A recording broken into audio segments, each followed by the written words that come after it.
नमस्कार दोस्तों, news time में आपका बहुत बहुत स्वागत है। दोस्तों, खुशखबरी है, बधाई होनी चाहिए, बहुत बड़ी। अडानी जी अमेरिका में भी दोष मुक्त हो गए। खबर तो यही आ रही है साहब। यानी कि वो कानून फॉरेन करप्ट प्रैक्टिसेस एक्ट के अंतर्गत, जिसके अंतर्गत इनको गिरफ्तारी के वारंट जारी किए गए थे, इनके ऊपर दोषारोपण थे कि अमेरिका से पैसा जुटा के उसमें से करीब 2200 करोड़ रुपए की रिश्वत देने की कोशिश की गई थी, वो कानून ही खत्म कर दिया साहब। ट्रंप साहब ने ऑर्डर साइन कर दिया। ट्रंप साहब ने ऑर्डर साइन कर दिया कि ये वाहियात किस्म के कानून है, और अब आप यहाँ से पैसा लेते, बाहर जाके खरीदते हैं या कोई मॉल प्रैक्टिसेस करते, बेईमानी करते, तो कर रहे तो ना, हमें क्या करना है, हमें अपना पैसा मिलता है ना टाइम से। क्या कहूँ साहब। अब मुझे लगता है कि ईमानदारी, सच्चाई अब तो तेल लेने गए। इसकी दुनिया में कोई कीमत नहीं है। कोई अपने बच्चों को अब क्यों पढ़ाएगा कि ईमानदारी किसे कहते हैं और सच्चाई किसे कहते हैं। इंसाफ की डगर पे बच्चों दिखाओ चल के, ये देश है हमारा, ये नेता से है, तुम नेता हो कल के। ये गाना सुनने को मिलता था पुराने ज़माने में। आज की डेट में तो सिर्फ नेताओं के यहाँ या नेताओं के रूप में ठग पैदा होते हैं, मक्कार पैदा होते हैं, देशद्रोही पैदा होते हैं, लेकिन वो चलते हैं। और उनको चलाने वाले साथ में कॉर्पोरेट्स हैं, जो कि क्या कहते हैं कि बिजनेसमैन हैं, और वो सोचते हैं सबको खरीद सकते हैं, और सबको खरीद लिया उन्होंने साहब। अब तो ये हो गया कि अडानी वहाँ पे दोष मुक्त हो गए, और वहाँ के 6 सांसद अमेरिका के कहते हैं कि बिल लाके या पता नहीं क्या अपील करके ट्रंप को कि भाई अडानी की वजह से हमारी बड़ी बदनामी हुई है, और अडानी तो बहुत दोष मुक्त है पूरे के पूरे, उनके ऊपर तो जबरदस्ती उनको फंसाया गया बाइडेन प्रशासन के अंदर। क्या कहोगे, अब तो कानून भी खत्म कर दिया ट्रंप साहब ने। दरअसल एक बात तो अब कंक्लूसिवली प्रूव हो गई है पूरी दुनिया के अंदर कि अगर आपके पास पैसा हो तो आप हिंदुस्तान में भी न्याय खरीद सकते हो, आप गॉड को भी खरीद सकते हो, ईश्वर को खरीद सकते हो। और अडानी साहब ने सबको खरीदा हुआ है। इन्होंने ईश्वर को भी खरीद लिया है, इन्होंने न्याय के देवताओं को भी खरीद लिया है, इन्होंने सेबी को भी खरीद लिया है। सरकार तो उन्हीं की है, अल्टीमेटली सरकार तो वही करेगी ना जो ये चाहेंगे। अब सवाल यहाँ पर यह भी पैदा होता है कि क्या हमारी तरह बाकी मुल्क भी बिक गए। हाँ जी, अमेरिका भी बिक गया साहब। अडानी के हाथों वो भी बिक गया, जो वहाँ के 6 सांसद थे वो भी बिक गए, अच्छा खासा पैसा मिल गया, स्टेटमेंट आ गए। मुझे लगता है कि अरबों रुपए, करोड़ों नहीं अरबों रुपए हो सकता है कि ट्रंप साहब की किसी कंपनी को या उनके किसी फंड वंड को मिल गया होगा। ट्रंप साहब ने वो कानून खत्म कर दिया, तो अब वारे न्यारे हो गए, अडानी साहब दोष मुक्त हो गए। अभी तक तो यही है। अब बस मुझे ये नहीं पता कि ये जो कानून जो कैंसिल किया उन्होंने, law foreign corrupt practices act, जो आज से जब से कानून उन्होंने साइन किया तब से कैंसिल हुआ या पीछे से कैंसिल माना जाएगा।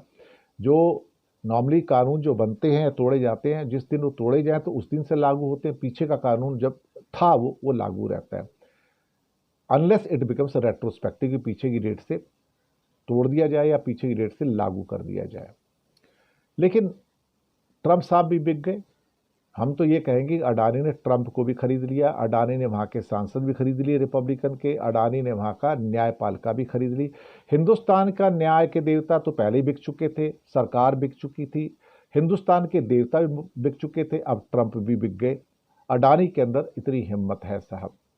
एक बात कंक्लूसिवली प्रूव हो गई कि अगर आपके पास पैसा हो तो इस दुनिया में आप ब्रह्मांड के स्वामी को खरीद सकते हो। गॉड वॉड भी कुछ नहीं है, सब बेकार की चीज़ें हैं। गॉड भी आज जैसे लगता है कि अडानी के घर में जाके पानी भरता होगा। लोगों को बुरा लगता होगा, लेकिन सच बात तो यह कि अपने बच्चों को ईमानदारी का और सच्चाई का पाठ कभी नहीं पढ़ाना चाहिए।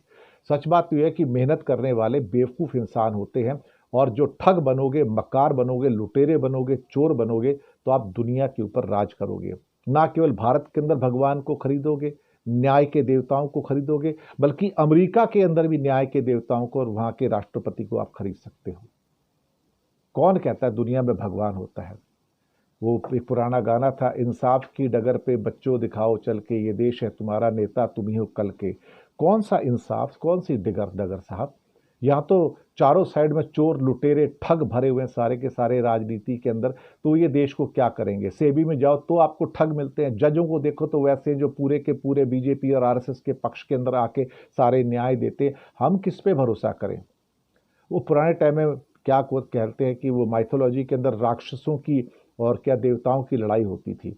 तो कई बार ऐसा होता है कि देवता उसमें हार जाया करते थे। देवता कौन है यहाँ पर। देवता वही है जो बेचारा आज की डेट में सच्चा है, ईमानदार है, और सच्चाई की और इंसाफ की बात करता है, तो वो देवता कह लीजिए। और बाकी सारे ठग मकार जितने के सारे हैं वो पैसे के यार हैं, तो उनको आप असुर कह सकते हो। पर आज की इस लड़ाई में तो सब महिषासुर जीत जाता है, महिषासुर जीत जाता है। जो ईमानदार देवता है वो खत्म हो जाता है। और अब हालात ऐसे हो गए हैं कि जितने भी ईमानदार और सच्चे इंसान हैं उनके पाताल लोक में जाने की तैयारी हो गई है, क्योंकि स्वर्ग लोक पे इस टाइम असुरों का कब्जा हो गया है। भारत ही नहीं, दुनिया के कई देशों में असुरों का कब्जा हो चुका है। बस इससे ज्यादा अब मैं क्या कहूं।